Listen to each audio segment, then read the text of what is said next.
അപ്പോൾ നമ്മൾ ഇന്നലെ പറഞ്ഞ വീഡിയോ സെറ്റായിട്ടുണ്ട്. ഇത് മതിലുമത്തെ ലൈറ്റ് കേട്ടോ. അപ്പോൾ നമ്മൾ യു ജംഗ്ഷൻ അതേപോലെ എച്ച് ജംഗ്ഷൻ അങ്ങനത്തെ ജംഗ്ഷനുകളാണ് നമ്മൾ വെച്ചിട്ടുള്ളത്.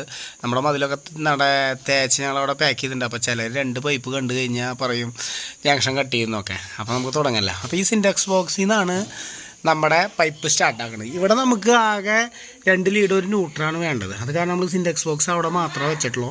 നേരെ ചെന്ന് ആ ഒരു ജംഗ്ഷൻ കണ്ടോ, അതൊരു എച്ച് ജംഗ്ഷനാണ്. അതിൽ കയറി അതിൽ നേരെ റൈറ്റിലേക്കുള്ള പൈപ്പിൽ അവിടെ അപ്പുറത്തൊരു ലൈറ്റ് ഉണ്ട്. അപ്പോൾ ഇതിൽ വന്ന് നേരെ കറങ്ങിയിട്ട് ഒരു മടക്ക് പോലെ ഇതും ഒരു ലൈറ്റാണ്. അപ്പോൾ നമുക്ക് ജോയിൻറ്റുകൾ കണ്ണി കൊണ്ടുപോകണം, ജോയിൻ്റ് അടിക്കരുത്, ആവശ്യമുള്ളടത്ത് മാത്രം ജംഗ്ഷൻ വയ്ക്കുക. അപ്പോൾ അങ്ങനെ നേരെ വന്ന് ഇവിടെ ഒരു 2A ജംഗ്ഷൻ വെച്ചിട്ടുണ്ട്. അതിലൊരു ലൈറ്റ്, അതും അവിടെ വെറുതെ ഒരു മടക്ക് മാത്രമേ കിടക്കുള്ളൂ. അപ്പോൾ ജംഗ്ഷനിൽ മാത്രം നമ്മൾ പരമാവധി നമ്മൾ നേരിട്ട് ലൈറ്റിലേക്ക് ഇട്ടിട്ട് അവിടെ നിന്ന് മടക്കി കുറച്ച് വയറ് കൂടിയാലും അങ്ങനെയുള്ള കാര്യങ്ങളാണ് നമ്മൾ ഈ ഒരു മതിലിൽ